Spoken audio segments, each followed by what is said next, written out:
Today's show is brought to you by Gumball. Go to gumball.fm right now and you'll get to advertise on our show or find advertisers for your podcast. All you have to do is enter Cognitive Dissonance and find our show. Be advised that this show is not for children, the faint of heart, or the easily offended. The explicit tag is there for a reason.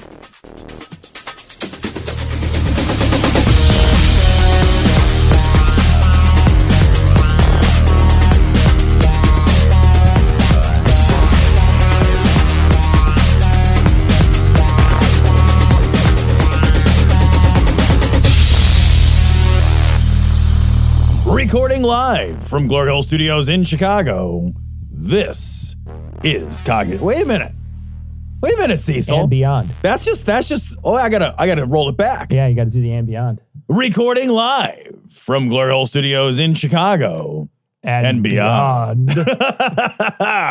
This is Cognitive Dissonance. Every episode, we blast anyone who gets in our way. We bring critical thinking, skepticism, and irreverence to any topic that makes the news, makes it big, or makes us mad. It's skeptical, it's political, and there is no welcome mat. This is episode 585. And Cecil, I've noticed something since the turnover in the administration. Okay. You know what I've noticed? What's that? Is that typically I would come in and I would have, like, I would do the intro and I'd be like, can you believe this last? Yeah. And I the last few weeks, I come in and I'm like, well, I guess we should talk about the stories. Yeah. You know? Yeah. Because nobody tweeted out like, kill the Jews or anything or horrible, something like that. Right? Yeah, like I'm exaggerating. But like, there Andrew Jackson did nothing wrong. There isn't like the Trail of Tears was a water park. Like, fine. get the fuck out. Yeah. There's not a new fresh hell Right.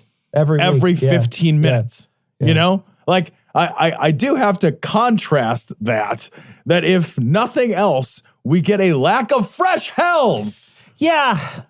Although we're going to talk about it later, but there's like a stalling technique that the Republicans are doing that essentially is stalling everything. And that's what we knew they were going to do anyway. But we might not get a lot of progress. You don't get anything done. Yeah. But it's sort of like if you're just getting beaten every day. And it's like, well, I'd like to fall in love, but I'd settle for not getting beaten today. Like to. You know? Right. No, because I the get thing it. is, like, I get it. on the continuum, Sure. I'd like to, like, I want to hold hands and get on a tandem bike, right? Like, that's the fucking dream. Sure.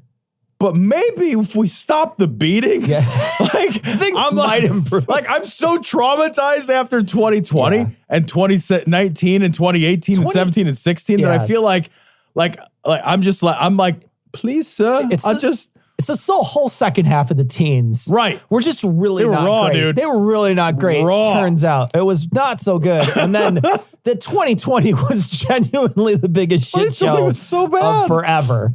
But yeah, it's been interesting to see the problems that we have clearly in our government that 100% favor conservatives, right? Yes. Oh, yeah. Our government is literally made to be a conservative government. It is based to be a conservative government because of the filibuster, and it's just meant. It's meant to be static. It's meant to never change, and it's been worse and worse and worse and worse since we haven't had anything bipartisan in a decade. You know what I mean? Oh God, more than that, 2 decades. Because you want to just jump to that story? Yeah, for sure. Just jump to that story because that really is fucking distressing. This story comes from truthout.org, but it's also fucking everywhere.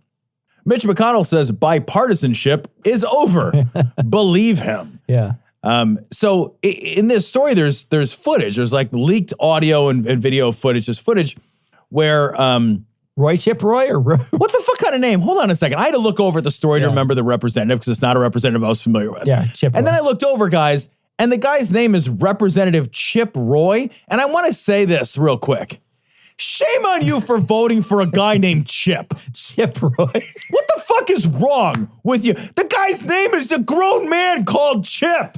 It'd be like voting for Skippy. Like you just don't. Chip and Skippy, those are Get the fuck. That's not a serious person's name. That's a chipmunk's name. He's got a friend named Dale. Dale's got a red nose. They have hijinks. That's not a serious person's name. It really isn't. Anyways, a Republican congressman from Texas, big fucking surprise. He's caught on hidden camera, basically saying, quote, honestly, right now, for the next 18 months, our job is to slow all of that down until we get to December of 2022 and then get in there and lead.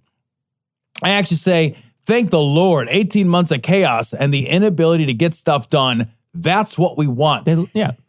Do you remember when they said the same thing out loud about Obama? It wasn't even on hidden video. Yeah. They're just like, we're just going to stop. We're going to cock block everything that fucking guy wants to do. And whenever the other side gets in, they do their very best to try to stop it. And it's the problem is that the bills that are coming forth are widely recognized as things the American people want. They're right? so popular. So many of these are super popular. Yeah. And so I know someone on the other side could look at me and say, well, the Democrats do it too. And it's like, yeah, well, we don't want to like shoot gay people in the face or whatever they want to pass as a law, right? The stuff that they want to pass as a law is always social stuff. They always want to limit our social ability constantly, but they never want to do anything to help the American people. But when they do, the Democrats are right there to say, yeah, let's do it. Yeah, let's do it. They did. They threw a stimulus out when Donald Trump was in there. Democrats voted for it. Yep. It wasn't a bipartisan bill. It wasn't one of these things where people are like, well, we're not going to do it. I'm sure there was some, but it went through. It went through because the Democrats went after it. The same thing. Unlike the stimulus bill that Biden passed, which is party line only. And not a single Republican voted for it. You have to look at that and say, are they in the best interest of the people in general? And the answer is absolutely no. They're not. They're doing what their tiny constituency wants them to do, and that's it. They're not doing what the American people want broadly. Yeah, and that's the thing that makes me nuts is that we are being cock-blocked and ruled by the minority. Yeah. By a minority based on fucking maps. Yeah. Like we are a nation ruled by cartographers. And like bad cartography. Look at Dan Crenshaw's map around, and it's literally a circle around the city that he works for. It's none of the inner city. It's none of the city itself. And there's so many Republicans around this country where when you get into densely populated areas, those are people who are going to vote Democrat. They will take the ring around the outside and say they're from places like Houston, say they're from places like Chicago. And they're not. They're from an affluent suburb that happens to ring the city. Yep. And that happens all the time. Yeah, we are a nation ruled by a minority. When you look at the policy proposals that are floated time and time again, look at the last several elections. And you don't even have to go just the Trump elections. Go all the way back to Baby Bush. Yeah. The majority, the American majority, most people that wake up every day in America as citizens, they don't want Republican ideas. Yeah. They've rejected. The problem is they live in these gerrymandered areas. We allow gerrymandering. That's fucking protected by SCOTUS. Like I am fucking baffled how anybody can look anybody else in the eye and say, that is what we meant by democracy. Right. That is what we meant by all men are created equal. Because when you purposely draw battle lines and redistricting lines in this insanely hyper-partisan way for this zero-sum political game that we've created, we are no longer paying attention to what people want, and we are emphasizing the vote. The vote of somebody in, Wyoming counts more than the vote of somebody in California. It just does. It just does. It's a more valuable vote. Yeah. The vote of some asshole in Pennsylvania, the vote of some guy in Pennsylvania versus the vote of me here in the suburbs around Chicago. Your vote matters more. We are not living up to that ideal of democracy, and we're doing it intentionally. Yeah. Because the right has ceded the idea of democracy. They don't want democracy. What they want is power for the right. One of the ways in which they're doing this is through wedge issues. So they have these wedge issues, and the two main ones that they use are abortion and gun control. Yep. And we're going to talk about a story later on where we can see how those wedge issues, when sort of fully demonized, how they play out. And it plays out in the sense that people are like literally creating cultish terrorist organizations. Man, and like the gun thing, we have been living in the same America now the Brady bill expired. I don't even remember when. Right. You can just buy any guns you want. Any guns you want.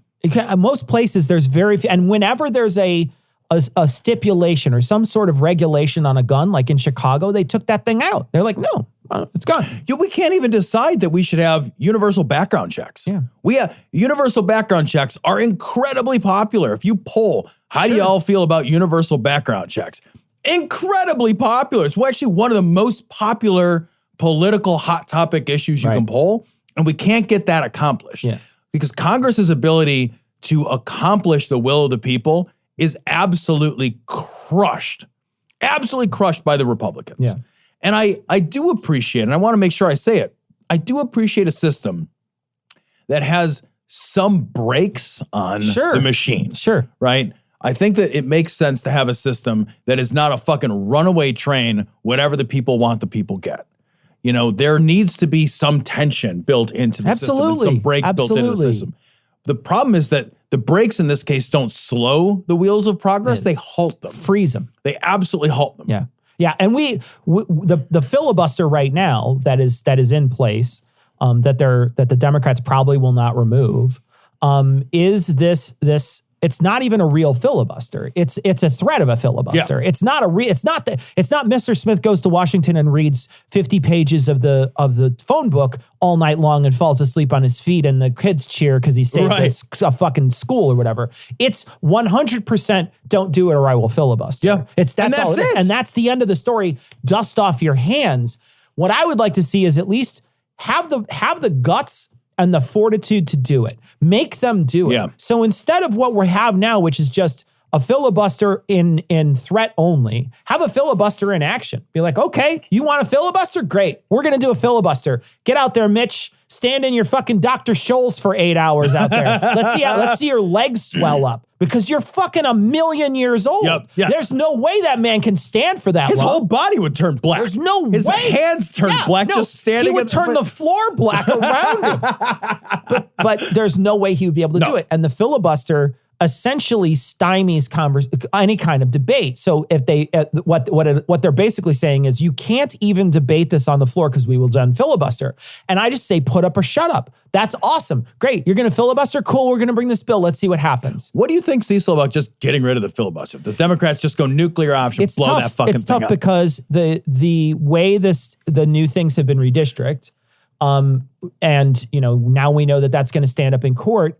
And we know that there's plenty of new laws in the country that are restricting voting. That means that the House and Senate are in danger, in big danger. The Senate, not so much because those are those. I mean, it's a state vote, so it's not as much as the gerrymandering because that's like blatant, right? Yes, the House is blatant, but it's still bad because you have people who can't vote in these things that might not. The voting restrictions are horrible, right? That hurts the Senate.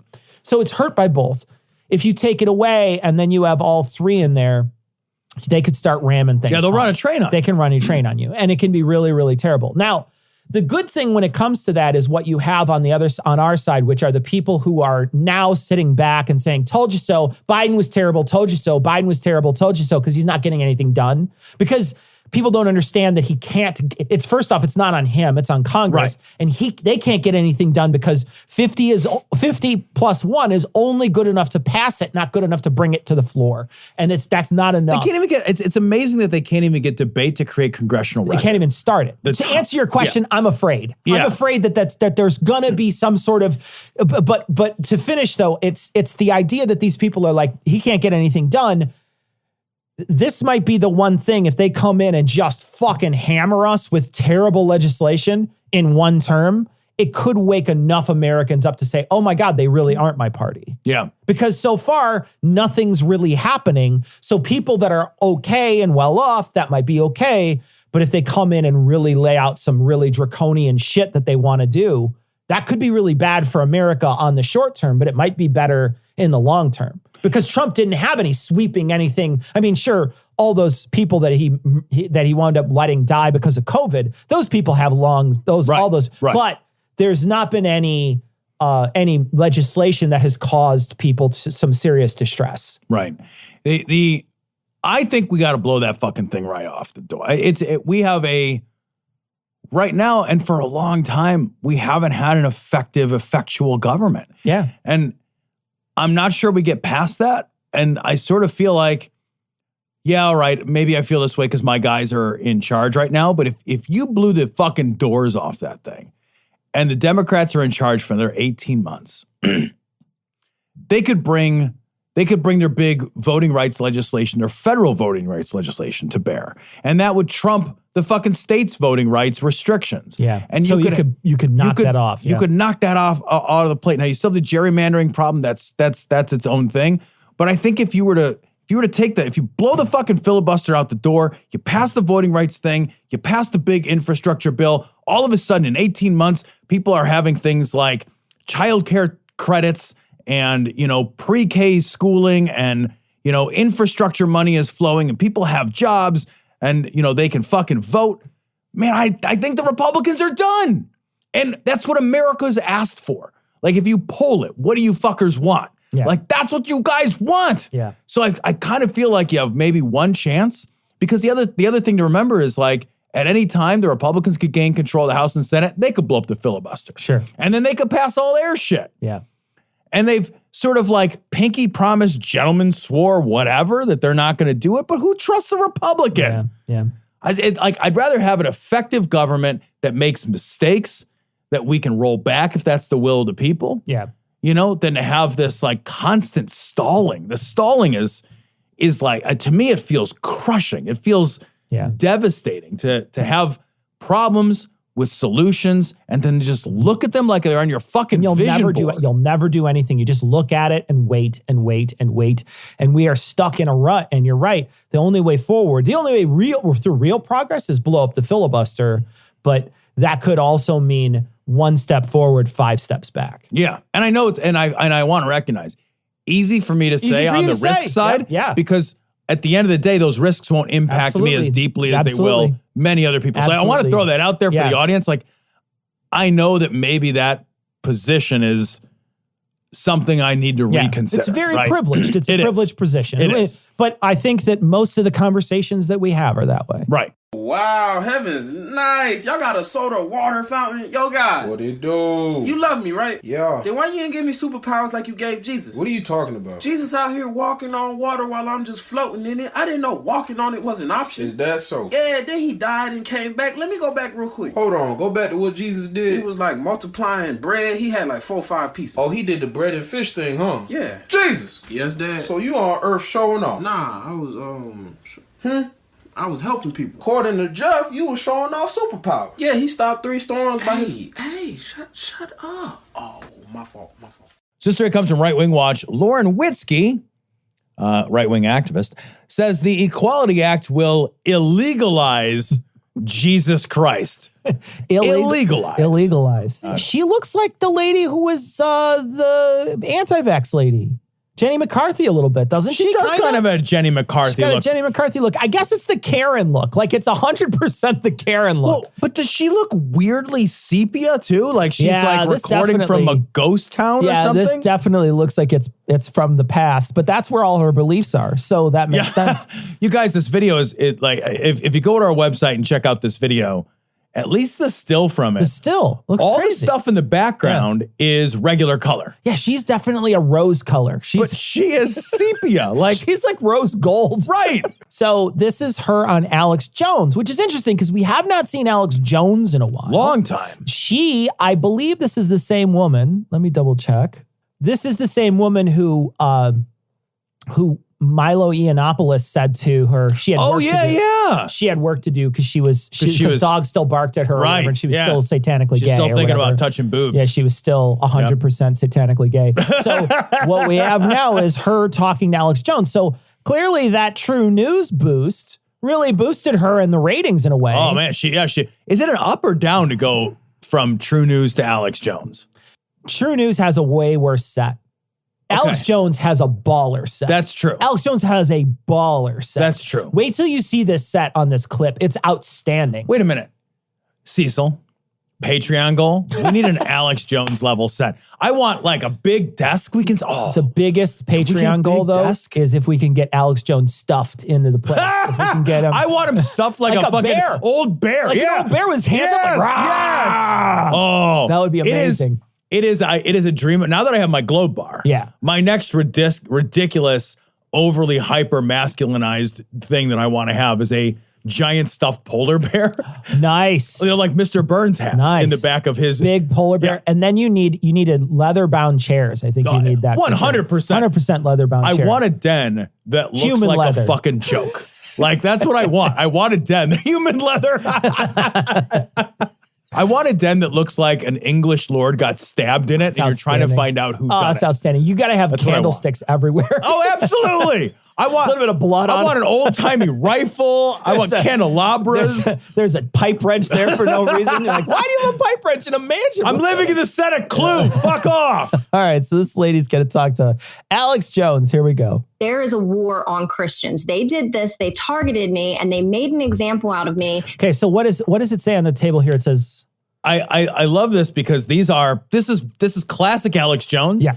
It is internet printouts. Internet printouts. Internet printouts from this is from Breitbart. Yep. Financial blacklisting. Wells Fargo shuts down GOP Senate candidate Lauren Witzke's bank account. And you know it's true because you can see the staple at a 45-degree angle in the upper left-hand corner. Yeah. And that's journalism. That is journalism. And then above it, I can only see part of it. Witzke, I will be pursuing legal action against Wells Fargo. We're fighting back. And then something, Wells Fargo shuts down Trump-supporting candidates, something leaving her homeless with no money. Holy shit. Hey, that's not how banking works. Yeah. Banks don't just shut you down and take your money. Right. They may say, hey, we are choosing to close out your account, but they don't close your account and then steal the money that you have. Because I'm an outspoken Christian who vocally opposes the Equality Act. Listen, Alex, I don't know if you know. That's why no preachers have bank accounts. Yeah. I'm sure fucking Joel Osteen doesn't have a bank account. I'm sure Creflo Dollar, when he bought his fucking gold-plated Helijet or whatever, he had to go look under his mattress. So much about it, but they're trying to illegalize Jesus Christ. We're trying to illegalize Jesus Christ. Well, the thing is, I guess if Jesus Christ were during the Trump administration trying to file for asylum, sure, then they would be illegalizing him. Especially if he was helping people. Right. They would definitely try to legalize him. If he told people to calm down at the Capitol on the 6th, they'd have fucking crucified him right there. The thing is, Jesus Christ came from one of those shithole countries, didn't he? He did, absolutely. Because it's everything but Norway and England. I know, right? There's only 2 non-shithole countries. And the scripture and categorize absolutely, it. Just like in Europe and Canada where they're arresting pastors. Tell folks about it. I love it. Hey, tell people about what you were saying. The thing you were saying, keep saying it. He just interrupts her. Just send it over. Blah, blah, blah, blah, blah, blah, blah. What a terrible interviewer. Yeah, so I'm here making my... Jake, make your point. Are you going to say your thing? I was saying... Say your thing. What? She's just frozen because she knows she made a bad decision being on here. Her eyes are like saucers. Her face is 100%. I made a huge mistake. All I can see, Cecil, is how much I want that desk. Oh my God. And his fucking big giant screen behind him. I know it's just a green screen that they pretend that they cut the things in. Right. I know it's just a green screen, but it looks awesome. It looks awesome. I want that. It looks awesome. They did a great job. Also, his InfoWars thing is hilarious. It's like the dance macabre. Look at his info. You guys have to see this InfoWars desk. He's got the dance. It's like video It's like the dance macabre with Lion-O in the middle of it, cutting people down. Look at all his internet printouts. I know. He's surrounded. He's surrounded like a semicircle with internet printouts. There's literally 12 of them. Just, here's some stuff I printed out. Like an old man. I printed the internet and then I read it. It's like coming home and your mom has printed her Facebook post out for you and pinned it on your door. Everything's a newspaper. If you print the news, you read online. It's awesome. Yeah, absolutely. So what it will do is it will classify scripture, belief in traditional marriage as hate speech. If an abortionist wants to make the decision to... Abortionist? An abortionist? Well, and I think what she says is if an abortionist chooses not to perform an abortion, then you're a lousy abortionist. Is that what they said? Hold on a second. If you're... hold on.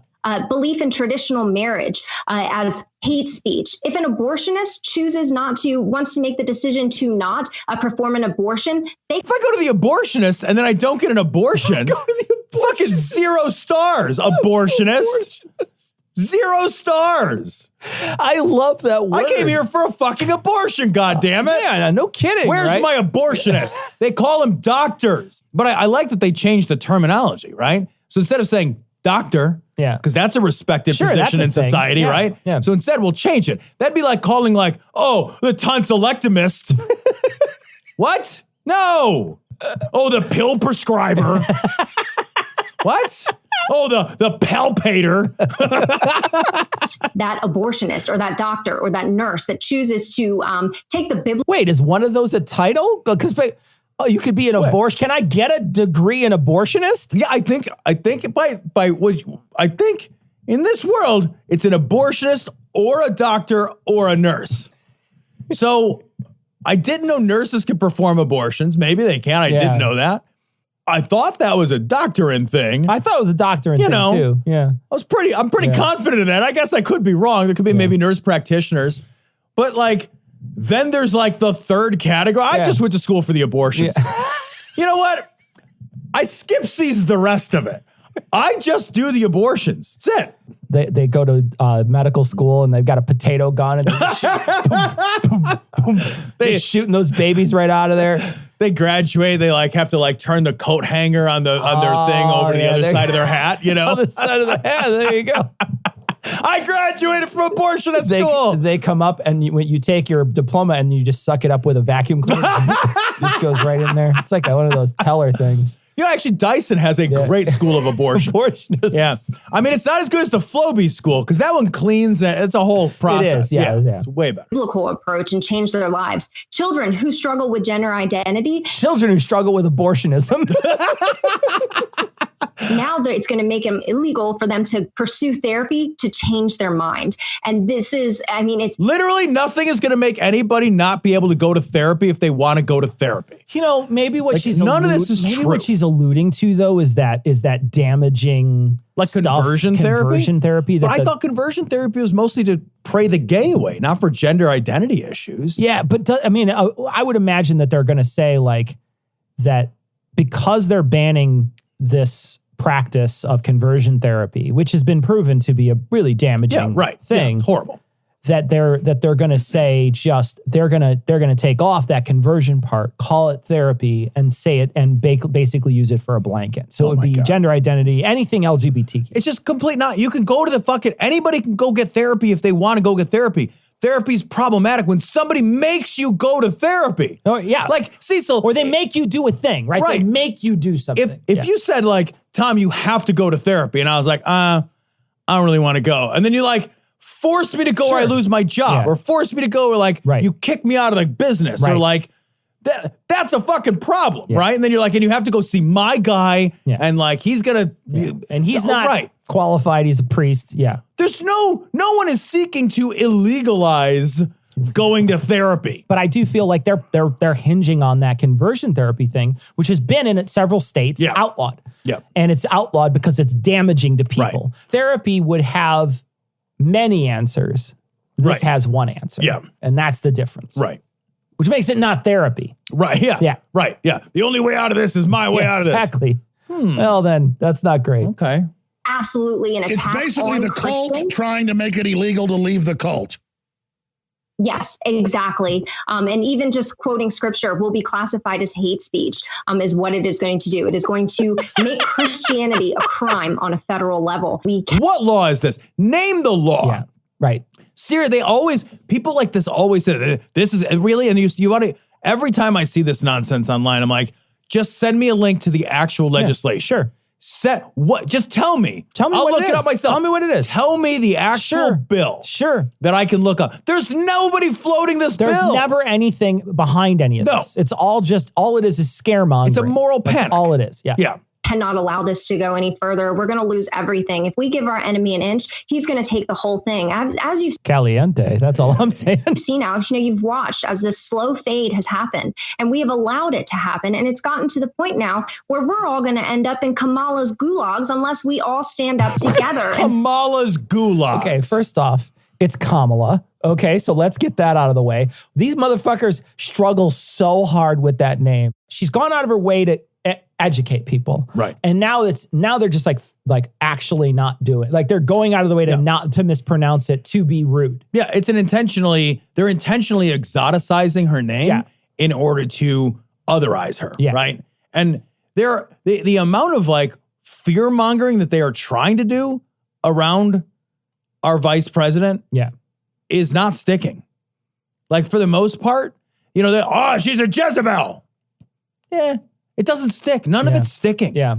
I don't get a sense that any of this shit is sticking. It just feels like trying to be purposefully hurtful. It is, yeah. But that's it. But I don't feel like, I'm with you. I don't feel like it's one of those, because I mean, you want to see something that stick. The birth certificate thing stuck. Well, like the slander, the Hillary slander. Yeah. Right? That shit stuck, right? And it had legs, and it really like the hatred around Hillary, I mean, it galvanized people. Where we're all going to end up in Kamala's gulags unless we all stand up together and fight back as Christians.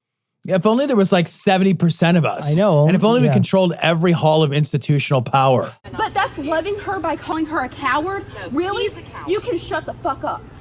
Because they're making the best decision that they can in their situation, and you're trying to make them feel bad about it.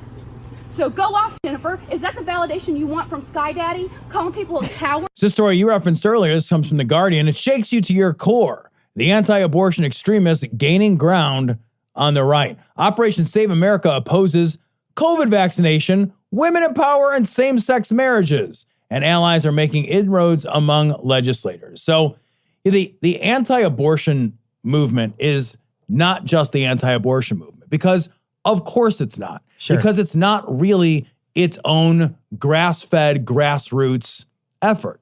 It is part of a larger, well-funded effort that is organized around the wedge issues that you mentioned before. And as a direct result of exactly the kind of people that you're fucking organizing, it's also all this other shit. And this other shit is whatever the right needs it to be. Yeah. Whatever excites, whatever is the fucking cause du jour in the culture crisis that the right distracts everybody with, rather than providing solutions to the American people for our problems.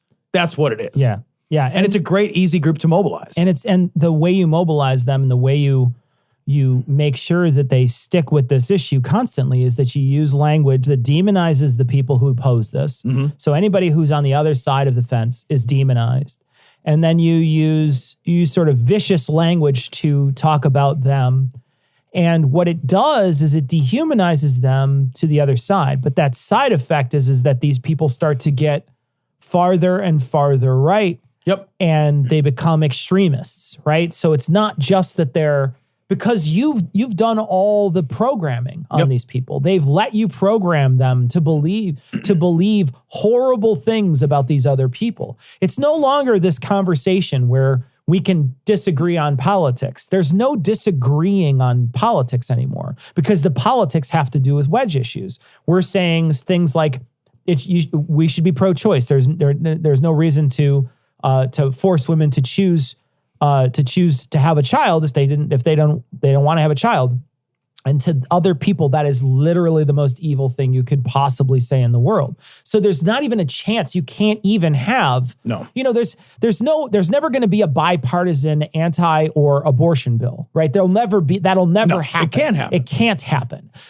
Because the way the language is used just basically poisons that well. There's never a chance for you to have a conversation about this in any meaningful way with any. I would. How could you? I would be very, very interested to hear if anyone has ever had a conversation about this sort of thing, like that, with someone who believed the exact opposite of them, and then they had some sort of back and forth that was fruitful. Mutually productive. That was fruitful. Yeah. Because I literally cannot imagine talking to someone with an opposing view and having anything come out on this time. But because they dishonestly frame the abortion issue as killing a baby, right? Yeah. So, and as soon as you say, wow, Tom thinks we should kill babies. Yeah. And you're like, fuck, Tom is evil. Yeah. And the thing is, like, I would agree with that, right? If I thought it was an action, if you had a position where you're like, yeah, my political party believes we should kill 6-month-old babies. Sure. Just whenever you want to, you could just, you get a mulligan. Chuck them in a river. Get a mulligan. I want a new one. Whatever. Yeah, mulligan time. Just fine. Yeah. We'll just chuck them in a volcano. Sure. You know what? I would be like, holy fuck, we don't have moral things in common. Like you're sure. But they ignore the reality, the complex moral reality and scientific realities of what a fetus is, and the very obvious biological differences between a fetus. And they do it intentionally, right? Sure. That's what the heartbeat build is for. The heartbeat has literally nothing at all to do with personhood. With its development. Right. I mean, other than it's an physical organ, right? development. But we think of the heart as the center of emotion. Sure. And it's not. It's a fucking pump. It's a water pump. It's a muscle. Right? Yeah. That's what it is. So it's a muscly water pump. Yeah. So but we think of our hearts as something else. And it's not like they said as soon as the spleen is detected. Sure. Right? It's intentional. All these things are intentional, and they're designed to dishonestly frame the conversation, to your point, to demonize the guys who are killing babies. Sure. And now as soon as I see the other side as people that kill babies, and they're also telling me to get a vaccine. Yeah. You're a baby killer. The thing, like, if my neighbor was in my front yard murdering somebody, and then he was like, I have some good life advice for you. I'd be like, I don't take life advice from murderers. Sure, and that would be good moral policy. Yeah. The problem is that an abortion is not killing a baby. But when they dishonestly frame it. You set the standard. It's and now, essentially a straw man. It's a giant straw man. Yeah. And now there's no bridge too far. Yeah. That's to your point about radicalization. That's the thing that scares me is, holy shit, there's no bridge too far anymore. Yeah. And they're doing the same thing right now around the election. They stole the election. They stole the election. Look at the rhetoric you hear about that election. Look at what they say about it, and listen to how they call people criminals, and they use language that's insightful, and they do it purposefully. And they do it because it incites the crowd. It incites that group of people, and it makes them feel like they were ripped off or they were stolen from. And that motivates them through anger. Yeah. And so, but the problem that they didn't realize was that anger will eventually boil over. Yep. And it's not something that the right has never learned, because they're willing to, do all awful sorts of awful things to everybody, and they don't care. And whenever anybody rises up, they're immediately like, wow, who would have expected that to happen? Right. Oh my God, who would have But in this case, they instead of just being oppressive, they fed the lies. Yep. They fed it. And so you have a January 6th that happened where people are just, they were viciously angry. They were upset. They wanted to hang Mike Pence. Listen to them. They said all those things out loud. They said it all out loud. Yeah. And you're like, okay, well, we know why you're here. And it wasn't just a small contingent of people, one or two people that were mad. It was a bunch of people were upset. And listen to, another way you can know that they're upset. Look at how they talked to the police that day. Yep. This is the back the blue guys. These are the guys who are wearing Blue Lives Matter flags and flying Blue Lives Matter flags all over the place, constantly sort of venerating the police all the time, constantly. Oh, the police. But when the police were there and they were the ones who were stopping them from doing stuff, listen to how they speak to them. Their rhetoric was vicious. Yeah, listen to how they speak. Vicious. They called them traitors and pigs and absolutely. everything else. Yeah. And the thing is like, don't get me wrong, I'm not here to defend the police on this. It's not but for me. It's that switch. But it is a switch. It's a hypocrisy. As we move deeper, and just think about like the relationships you have in your life with people that are like on the right versus like on the left, like, do you think there's any real healing? Do you think there's any bridging this? You know what I mean? Yeah. We're so divided, and I struggle so much. And I will raise my hand and say, like, I struggle so much with the idea of really feeling like morally connected to somebody who's supported, like Trump's immigration policies and, some of the horrible, like the death of 600,000 people from COVID. And I look at that, I'm like, I don't know how to bridge that. I feel like I've interacted with people that I know are Trump supporters since, for the last several years. And I do it by trying to 100% never talk about the things that I think I would immediately be very upset about. Yeah. So I try to make sure that I talk about bullshit, because if I don't, I'm going to cause waves and make a problem. Yeah. And I don't want to make a problem. So I just try to stay, because it's not my family. So I don't want to do that. That limits the connection you can have with Sure, them. absolutely. I think like the For ability sure. to like really be open and connected. Yeah. How connected can you be to somebody if you just talk about the weather all the time? Yeah, not at all. Not at all. Yeah. And I wonder, like, we talk a lot about like healing this nation and healing that partisan divide. But, as long as conversations continue to be framed in these sort of dishonest ways, where, the other guys think that I support killing babies, for example. Right. Well, that's just that. I don't want anything to do with somebody that would look at me. Sure. If somebody were to look at me and say like, look, man, I know something about your heart, and in your heart you support killing actual babies, I'm like, fuck you. We don't need to talk. Yeah. Does this continue to spread apart, or do we? Because I would have thought COVID had an opportunity, I think, to bring us together. After 9/11. It really did. It really did. Yeah. Under the right administration and with the right leadership, COVID could have healed some of that. Yeah. It really could have. I said, do you want to fight me? Do you want to catch these hands?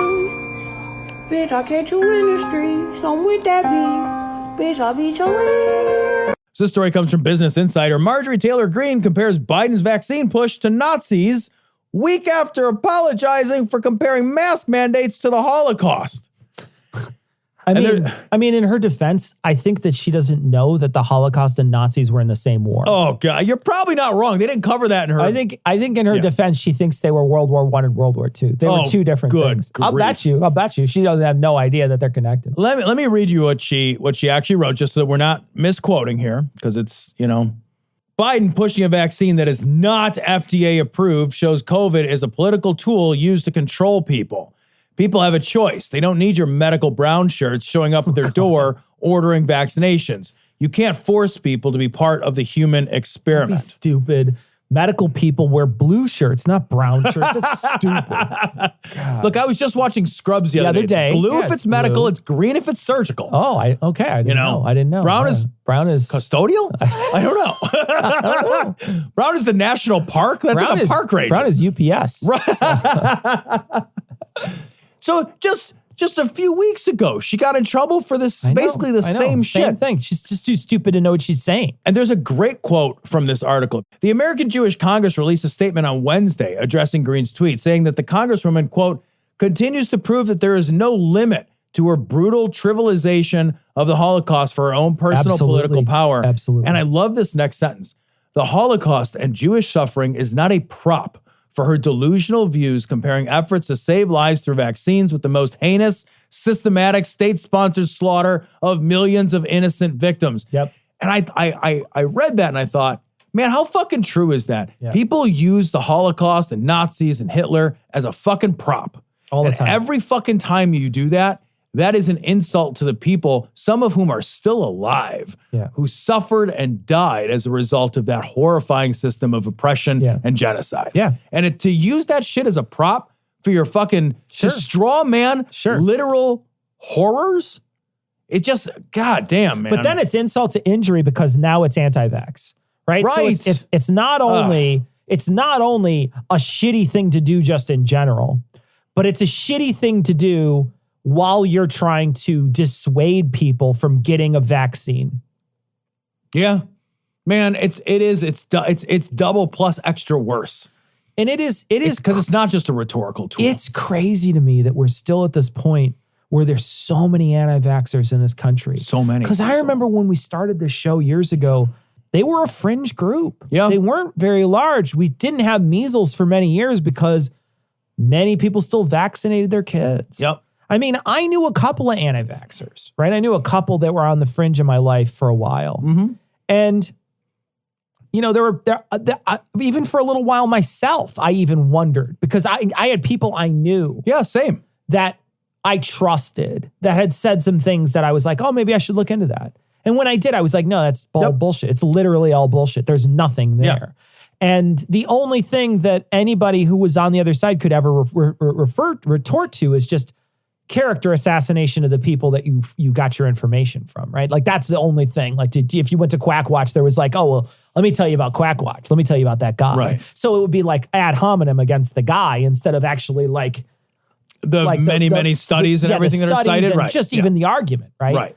But I remember for a little bit, I actually wondered about it because it was actually kind of popular. But the moment I thought about it for a second or read anything about it, was just, no, that's stupid. Like, because none of it makes any sense when you stop to think about it, right? Especially when you're talking about like how many people are getting it and how many people are getting it on camera and how many people are getting it that were first in line to get it. You know, if the doctors are the first in line to get it and excited to get it, you should be thinking, hey, maybe this is okay. Maybe this is something I should probably want to do myself. Look at how many doctors were chomping at the bit immediately to get this thing. Yeah, but it's that mistrust of expertise. Yeah. This is this horrifying culmination of all these terrible things that we've sown over the last however many years, maybe 10 years, 15 years. Yeah. And I think the same thing, Cecil. It's, there was a hot moment, same thing, where my whole life I'd heard vaccines were good. Never even crossed my mind that vaccines were not a net medical and social positive. I didn't understand that. Then a handful of people in my life were like, no, they've got all this evil shit in them. And like, it corresponds with these rates of, autism and all this stuff. And I was like, wait a minute, I got to read about this, And then I did. And I was like, no, it doesn't make any sense. Yeah, it doesn't. That's not true. Yeah. But like, yeah, absolutely. I think when you are presented with that information, you gather the information, you gather the data around it, and you look at it. Yeah. But we should be well past that shit, because ever since Wakefield and ever since the rise of that vaccine movement, the anti-vax movement, the pro-vaccine forces have been loud and they've been voluminous, and they've done study after study and big studies with hundreds of thousands of participants. We have historical data. They've, they have advertised, and they've gone through great lengths to prove the efficacy and safety of these life-saving vaccines. We're also at a place where two things that I think are really important are happening. One, we have new technologies that could eradicate a host of diseases we've never had any treatment for or any opportunity to avoid. And that's extraordinarily exciting. But we're also at that same place where antibiotics are becoming less and less effective. Yeah, and that's true. We have a choice to make. We can either choose to avoid disease, or we can choose to die of disease. And maybe this is more on my mind because, my wife got an antibiotic resistant disease, right? So a C. diff, it's an antibiotic resistant, like MRSA. Sure. It's in that category. But I read and I look at this and I'm like, we've been told for years that antibiotics are becoming less effective and that antibiotic resistant diseases are becoming more and more of a problem. There are antibiotic resistant forms of tuberculosis. You get it and you've got consumption like it's the ye olde times, man. We can choose to die of diseases that we had cures for, and the cures are waning. The efficacy of those antibiotics is waning. Yeah. Or we can choose to just not get sick at all. Yeah. And to me, that's the easiest choice in the world. Put every vaccine in my arm, man. Put them all in my arm. Fucking fill my bathtub with vaccines and let me roll around naked like a pig in that stuff. Yeah. Like, I don't want to get sick. Yeah. And I don't want to get sick with stuff that as time goes on, will have less and less opportunities to cure. Yeah. When penicillin was first introduced, penicillin killed something like 95, 99% of all the bacteria that we were, and that number, and I know that's not an exact number, but that number changes and it gets less every time. Yeah. And it gets less every year. And now your doctors are like, I don't want to, give you I don't want to give you antibiotics for stuff. Why? Because they're less effective. Yeah. So we're at a confluence point. And we have a choice to make socially. And if we don't choose vaccines, we don't have another option to not get sick. Yeah, I mean, isolation, but we did that for a whole year. That sucked. How great was that, That was awesome, huh? Yeah. Super great. Hello, everyone. Welcome to the ad portion of the show. Now, you may have noticed that we've had a new advertiser recently on the podcast. Well, that's all thanks to Gumball. Previously, we've had a hard time finding additional sponsors for the show, but with Gumball, it's way easier. Gumball is a great way for podcasts to connect to sponsors and brands. It's like magic, except it's real. Advertisers now come to us, and we decide whether we accept them or not. This is different than other podcast ad systems where they insert any random ad into our content. The short and the sweet of it is, Gumball makes things easier for all of us. So if you're a podcaster, it'll help you monetize, choose to work with brands that fit your audience, easily keep an ad schedule, and transparently see when you're getting paid. And if you're a potential advertiser, there are powerful demographic filters to find the right show for you. Scale and build campaigns, and keep track of air checks. And since we are on Gumball, you can buy ads on our show by going to gumball.fm and searching for Cognitive Dissonance. Whether you have an Etsy store or a Fortune 500 cookie business, or maybe you sell artisan bouquets of chocolate-dipped watermelon. No, we won't be reading that ad. But for all others, have a look at gumball.fm. Browse shows, discover new advertising options, or list your own podcast today. I'm running for president. I'm going to be a single-issue candidate. When I become president, I will make golf illegal. All golf courses will become public parks. All country clubs will become low-income housing. We take all the water that we would have used to water the golf courses and we drink it. Now we're like the best hydrated country on the planet. We all have gorgeous skin. And anyone caught golfing gets eaten. Are you still here? Just making a salad. Nothing crazy, just a Caesar. It's just gonna put the rich on top. So there's a whole host of stories coming out in the last week about the Olympics, Cecil. This first one is from The Guardian. Swimming caps for natural black hair ruled out of Olympic Games. I did see this morning that they are maybe going to reconsider that position. Thank goodness, man. Gosh. There's also a story from blackenterprise.com. Olympics banned black female athlete for 5 years after having an abortion. A story from CNN, black women athletes are still being scrutinized ahead of the Olympics despite their successes. And another story from ESPN, Namibia female runners banned from Olympic 400 meters over high testosterone levels. Man, fuck the Olympics. Yeah. The Olympics have a racism problem and they have a women problem. For sure. And I haven't seen a single fucking story where dudes are getting fucking kicked out of the goddamn Olympics. And I haven't seen a single fucking story where white people are getting kicked out of the Olympics. All it is black people, women, black women. Yeah. Fuck the Olympics. That is a racist organization. You know what's interesting is that there's this fight now in our culture to talk about hairstyles, black women's hairstyles, right?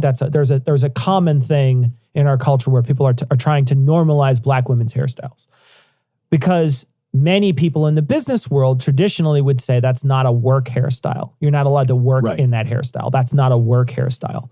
And that's a racist, shitty thing to do to somebody. It's like your natural fucking hair, and people are like, that's not a work hairstyle. Yeah. It's like, I'm not a work person is what you're saying. Yeah. You're saying I'm not business attire. Your culture renders you unacceptable for white view. For white view. Right. And so there's a conversation being had now about normalizing all hairstyles, right? Normalizing them all. And so we don't have to worry about this dumb thing that sort of disqualifies black women from office space, because they essentially disqualifies them. And that's leaked over into the Olympics, man. Like, these people won't allow, there's a specific cap that was made by a company to help black women swimmers, because the other cap is made for wispy white people hair. Right. It's made for hair that falls flat against your head when it's wet. But black women's hair doesn't do that. And so they need a cap that actually covers their head so they can swim and have the same amount of resistance as the other people and have the same chance of winning as everybody else, because the Olympics is a game of millimeters, man. It's all shave everything off of your body to get that fucking perfect aerodynamic thing. Everything is just millimeters away from the guy before you and the gal before you. It's all it is. And they are hamstringing these women by making them wear these things that don't cover all their hair, or to swim without anything on, or to force them to cut their hair, hair to conform to white standards. Exactly. You have to be bald in order to do this, and that's outrageous. It's an outrageous thing to do, and but they're not doing it to anybody else, right? It's only to them. And I'm glad to hear that they might be pulling that back, or at least reviewing that ruling and try to change it. But something else happened recently. There was a woman who smoked pot. Yeah. Which, again, is perfectly legal in many places in this country. Yep. They need to really start to think about this as a federal thing so that they can just pull that out. And that's not a thing anymore. Because if somebody's going to smoke some marijuana, it shouldn't be an issue, especially if it's legal where they're at. But even still, Phelps did that. And that guy's got so many fucking gold medals, that Michael Phelps guy. Yeah, I remember that. Like, there was video of him smoking bongs and shit. He smoked pot. I forgot about that. Nobody gave a fuck. Yeah. That dude's got more medals than anybody. Yep. I mean, he's got an insane amount of medals. So, but we let that happen. What, it's not like pot's performance enhancing? Pot's not, it's not like not it's fucking for a sprinter. Right, yeah, right. I mean, listen to Noah's show. You think that enhances performance? I love him. But seriously, get the fuck out of here. This is. But again, there's more of this too. When we're talking about these women that just have high testosterone and they're not allowed to compete in certain events because of it. That's fucking ridiculous. The Olympics is policing women's bodies and deciding what bodies are the right kind of woman's body. The Olympics are policing black bodies to make black bodies conform to white standards. Yeah. Look, you can't support the fucking Olympics. Yeah. You just can't do it. It's always been shitty. The thing is that the Olympics have kind of always been really shitty. Sure. And a lot of the sports even the sports that get chosen versus other sports don't get chosen to be Olympic sports. Yeah. It's always been classist as fuck. Yeah. It's so fucking classist. Now it's just openly fucking anti-woman. Now it's misogynist and racist. Right. Yeah. Get the fuck out. The thing is, guys, it's not exciting to watch anyway. Yeah. The Olympics is fucking boring. Yeah. It happens. Remember when it was cool because it was every 4 years and you had to wait like a really long time until there was another? It's every 2 years there's an Olympics. Yeah. It doesn't even matter anymore. You don't care. You don't watch these sports. All the rest of your life, you don't watch them. That's because you don't care about them. They're the worst sports too. They are. But I will say this though, and this is again, going back to these women. This is what some people, this is their job, man. This is it. This is what they train to do constantly.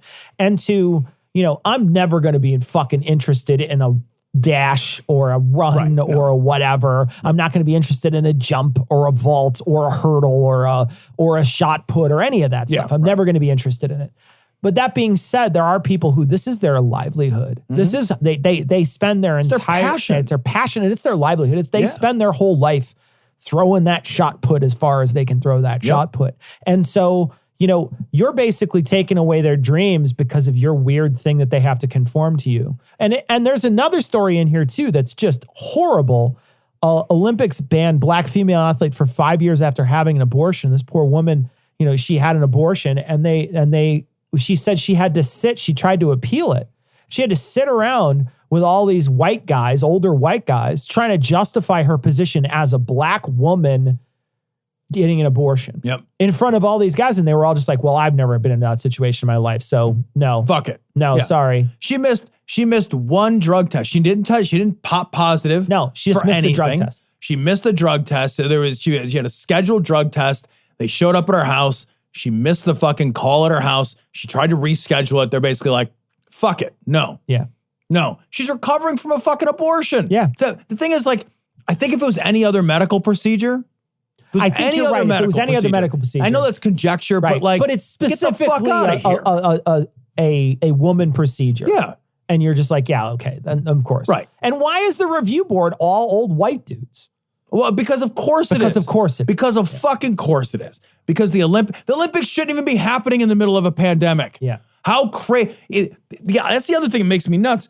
It is so wildly irresponsible to hold an Olympics in the middle of a pandemic that in most of the world is still absolutely raging. They had to close some of it down this week. Did you see that? They closed up down the in-person stuff because they're getting an outbreak in Why are we having it at all? Yeah. It's games. Yeah. Games Just say the word games. Games, when you say it out loud, maybe it's not that important. Maybe it's a game. Put that shit on pause in the middle of a pandemic. Yeah. If you play on your phone the game Plague Inc., one of the things that comes up is Olympics suspended because of global outbreak. Yeah. Game designers for a fucking phone game understood that you don't gather people from hundreds of nations together in the middle of a pandemic. There's a blueprint model for this that last year the NBA did, which was brilliant. They created the bubble, what they called the bubble, and they picked several teams because they hadn't finished their year yet. Okay. So they picked several teams that were in the top portion of their thing, and then they were going to play those teams and figure out who's going to go to the playoffs then.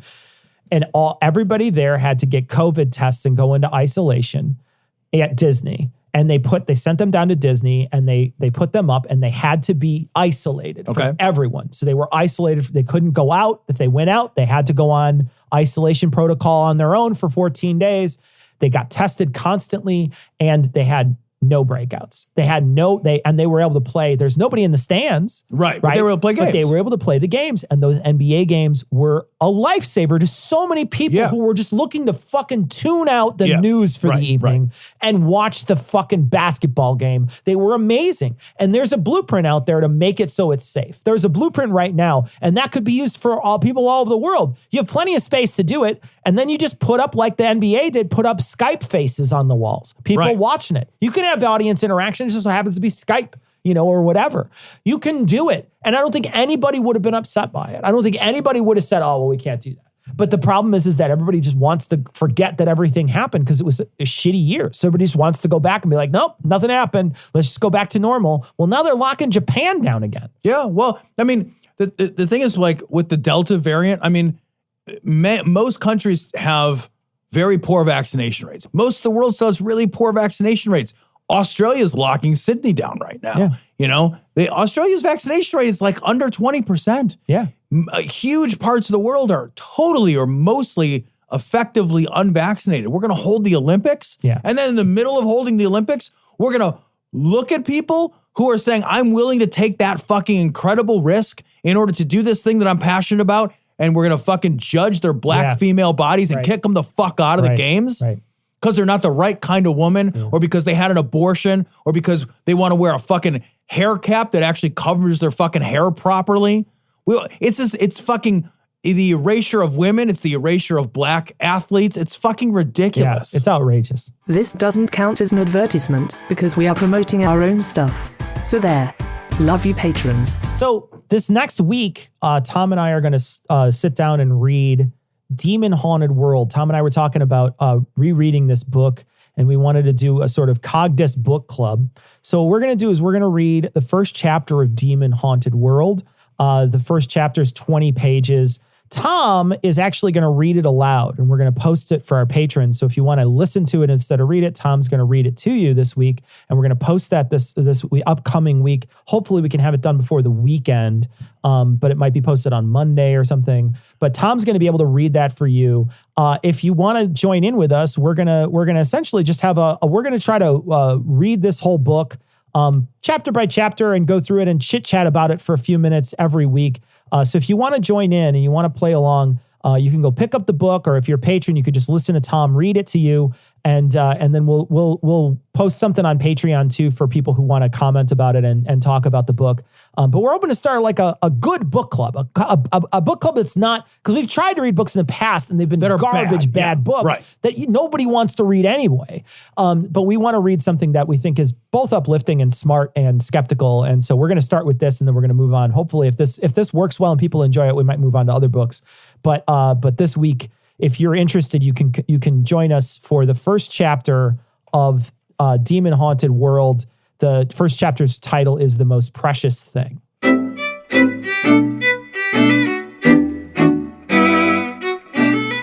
So we'd like to thank our patrons. Of course, we'd like to thank all our patrons. We'd like to thank our newest patrons, Trevor and Nicole. And we'd like to thank the people who upped their pledges, Krista, interview Vaush on cognitive dissonance and Uncle Piss. I'll tell you, I'd love to get Vaush on our show, but he's a pretty big streamer and a pretty big YouTuber, so it'd be a hell of a coup if we could get him on our show. If you got a connection. Yeah, if you got a connection, hook us up. But I highly doubt that we could get him on our show just by saying, hey, Vaush, will you come on our show? I don't think that's going to have a lot of play. But thank you for the vote of confidence. I'd love to talk to him, though. He seems like a really interesting guy. We've got a bunch of email we'd like to talk about. We got a message from Brian, and Brian says, he love the show, and I just want to let you know my son was born this past weekend, 5 weeks premature, and we wanted to just say, wow, that's a very difficult place to be. We know this personally. Yeah, my little guy was about 5. My second was about 5 weeks premature. He was born 34 weeks. So congratulations, Brian. It's scary.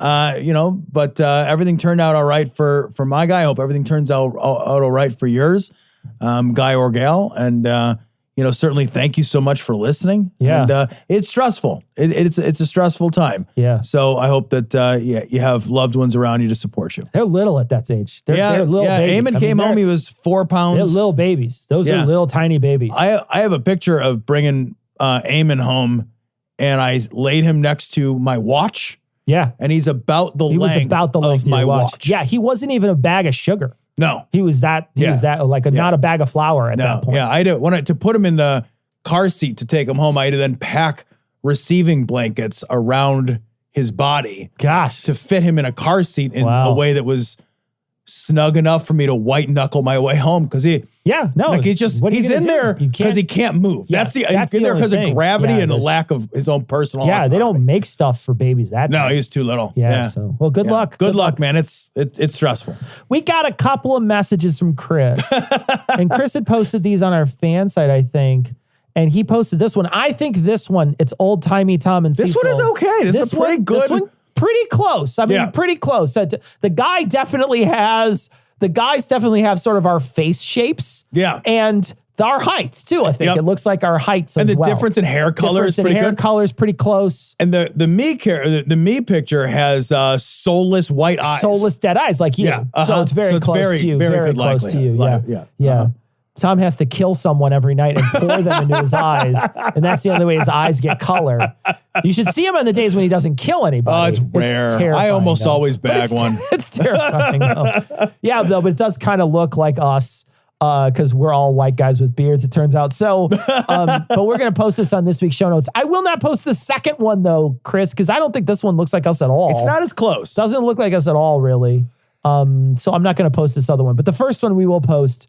We got a message from Mike, and Mike said, I've never emailed a podcast before, but I wanted to say great work. I started listening last summer during the pandemic and have been an addictive listener since then. He also said, and I want to say this too, because I really enjoyed it. Also, last episode is probably Ian's best work as far as editing and ads. He did a great job. He did a nice job. He last really week did. When he broke in a couple times, it was very funny. So when he corrected my pronunciations and everything, your pronunciation was funny too. That was funny too. He did a great job on that. So yeah, we agree. Tom, I want to read this. We got some facts wrong. We did. I got them wrong specifically. It says, this is from Robert, and he's correcting on what happened during the good guy with a gun scenario that you broke down for us last week. He says, here's how it went down. Dipshit sneaks up behind a cop and shoots him with a shotgun. Dipshit goes back to his truck to exchange shotgun for AR. Good guy with a gun pulls a pistol and shoots and kills the guy with the shotgun. Good guy with a gun picks up the AR in case the dipshit isn't dead. Cop 2 kills good guy with a gun. Now, I'm not sure that changes much of what you said. No. But it definitely does add a different gun. It does. It does. So forgive me, I didn't get, and I wasn't going off this. I didn't have the story in front of me. I was going off of memory when I relayed it. I think the important part and the point and the commentary was the guy who was lauded as a hero, the guy who killed the guy who killed the cop, was executed by the cops with extreme prejudice and no opportunity to surrender. Sure. That was my fucking point. Yeah. And that's the point. And that also shows you too that there's no real benefit in being the good guy with a gun in a situation where the cops are being shot at, because they are going to indiscriminately shoot until everything stops moving. Right. Yeah. Obviously, they didn't give this guy an opportunity to surrender. That was what I said last time. they'd given this guy an opportunity to surrender since he wasn't a murderer or a bad guy to start with. So to say, and I hate using good guy and bad guy. I know, it's terrible. But we know what we're saying. We're saying it in quotes. Just imagine we're saying it in quotes. But like, you didn't give him a chance to surrender. We got a message here. This is from Phoenix. And Tom, you wanted to read part of this. Yeah, case in point, it's just talking about people leaving religion due to Trump. They said they think this is a significant phenomenon. Case in point, my 81-year-old grandmother, who has gone to the same Catholic church in Louisville, Kentucky for over 60 years. She's never someone to cause a scene, hates attention. Last year, they told people from the pulpit to vote for Trump, and she got up mid-sermon and walked down the aisle and out the doors in front of everyone and hasn't been to church since then. Holy shit. 60 years. Insane, man. I can't imagine somebody saying that, though. Right? Like just say, because I know that there's no teeth in anything that we say. And I know that they said that they were pulling that Johnson amendment or whatever. So it doesn't matter anyway. But God, just the amount of pull you have as a religious organization anyway. Yep. Because they can make you lean any way you want. Mm-hmm. They can tell you what position you need to vote on. Yeah. Here, I'll just pick these key wedge issues, bring them up over and over and over and over. So you don't even have to say it. You can say every talking point. But just to say out loud, vote for Trump. And then they're like, I mean, at this point, it's not even pretending. Nope, not at all.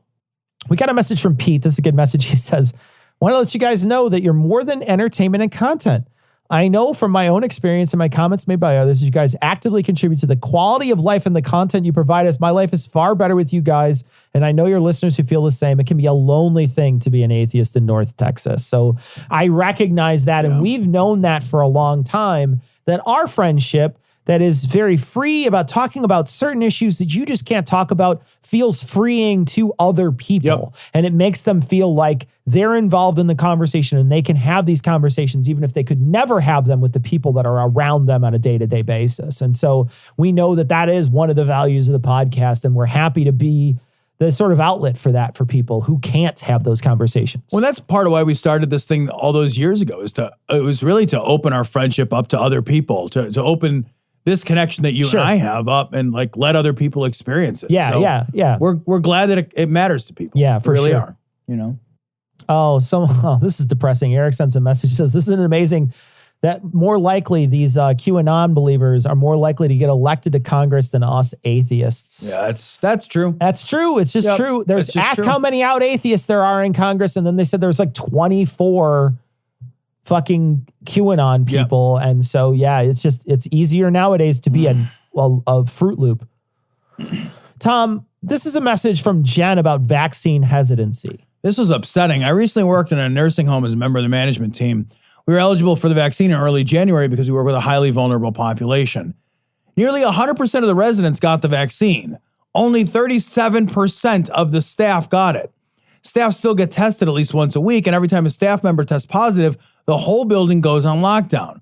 Residents can't leave their rooms. Activities are canceled. Visitors are banned. Meals are in room. Lockdown continues until the building is COVID-free for 2 weeks. Since January, there have only been 4 weeks the building has been COVID-free. Since January, because staff keeps testing positive. Corporate will not mandate the vaccine. They don't mandate the flu vaccine. Oh, that's it's infuriating that staff selfishness is impacting the health and well-being of these residents who have very little say in what happens to them anymore. That is so stupid. You know, if you're in a nursing facility, you are in many ways under it's almost prison-like in your inability to exercise agency to leave, right? Yeah. And to have the staff care so little about your health, your well-being, and not just your health in terms of COVID, but your mental health, and because, you know, having all of your activities and connections to other people, your visitors. Yeah. Just to take a group of people that's already isolated and to isolate them even more. There's a level of just selfishness to that decision, which is cruel. You shouldn't be in that industry if you're not willing to protect yourself, because you wouldn't let somebody who just happened to have like knives for hands be one of the people there. Hello, I'm Edward Scissorhands. I will be your new CNA. Ka-chunk. Like you wouldn't let somebody though that is you wouldn't let somebody smoke around the patients, for instance. Right. You wouldn't let somebody do that. So but we somehow think that it's okay for people to make these other decisions that can make them dangerous around these patients. You probably do a background check on those people to see if they have any violence in their history, I imagine. I don't know, but I imagine. I would think so. So they probably check to see if they have any violent crimes or anything in their history. We do these things to make sure they're safe. If there's other requirements for you to be in there, then medical requirements are just as on the table as the rest of those requirements. Absolutely. I can't imagine being and spending all the money you spend for the privilege of being in a nursing home or facility. I know. It's $8,000, $9,000, $10,000 a month to be in one of those places. It's and they have them be like, expensive. yeah, you're locked in your fucking room. Yeah. Why am I locked in my room? Oh, because this CNA or whatever didn't want to get a shot. Yeah. I got to be locked in my room. I got my shot. It's stupid. It's so stupid and it's selfish and it's awful. So join us next week on stream. We'll be on stream on the evening of the Thursday. It'll be 9 p.m. Central Time on Twitch, YouTube, and Facebook. And you can come hang out with us. This last week we looked at Mike Lindell's crazy weird drawing vision board that he had, and we also covered some stuff about the Catholic Church. So you can go check that out on the stream right now. It's the video lives on, so you can go check it out, or you can listen to it if you're a patron. And also join us for our Cogdis book club. We'd love for you guys to join us and talk to and send us messages and talk to us about Carl Sagan's Demon Haunted World. And remember, Tom's going to be reading that for patrons, but anybody can join in and send us a message, and they can also grab this book pretty much anywhere. I know half the audience, probably if not half, 3/4 of the audience probably already own it. It's one of those handbooks. Yeah, right. It's one of those books that everybody's got. But we hope you guys join us for Demon Haunted World. We're going to try to read it over the next several weeks here. However many chapters are in it, that's how many weeks it's going to take. Let me look here real quick. Hold on. It'll be about 25 weeks. So that's nice though. It'll take about a half a year to get through it, but I think it'll be worthwhile. And if it's going slow, maybe we'll skip up to a couple chapters a week. All right. Thanks for joining us, guys. And we'll catch you guys next week. But until then, we're going to leave you like we always do with the Skeptic's Creed. Credulity is not a virtue. It's fortune cookie cutter, mommy issue, hypno-Babylon bullshit. Couched in scientician, double bubble, toil and trouble, pseudo quasi alternative, acupunctuating, pressurized, stereogram, pyramidal, free energy healing, water downward spiral, brain deadpan, sales pitch, late night info docutainment.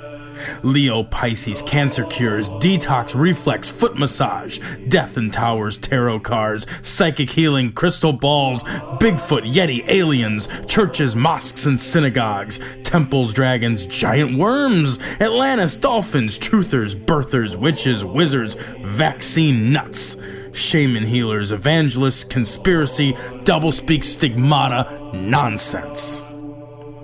Expose your sides. Thrust your hands, bloody, evidential, conclusive. Doubt even this.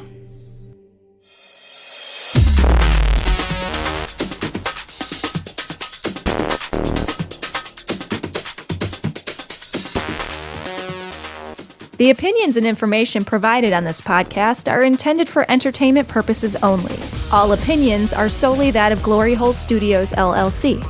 Cognitive Dissonance makes no representations as to accuracy, completeness, currentness, suitability, or validity of any information, and will not be liable for any errors, damages, or butthurt arising from consumption. All information is provided on an as-is basis. No refunds. Produced in association with the local Dairy Council and viewers like you.